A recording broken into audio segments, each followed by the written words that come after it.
Should not be arresting an 11-year-old for throwing his backpack. State Senator Patricia Jalen is making the case for legislation that would prevent police from charging students with crimes for bad behavior that would have been handled with school discipline in the past. What's your concern when police are arresting students in schools? Because they see that as their first line of action. Right now on Beacon Hill, a conference committee is hammering out a criminal justice reform bill.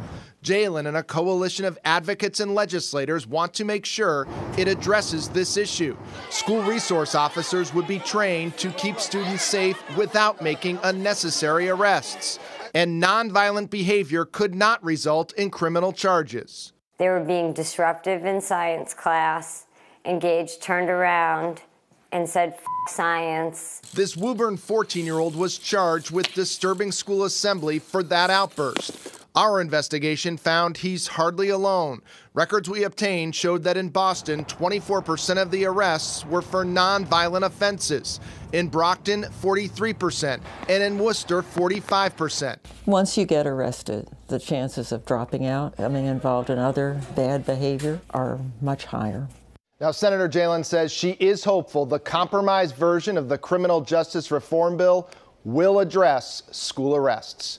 Mike Bodette, 5 Investigates. All right.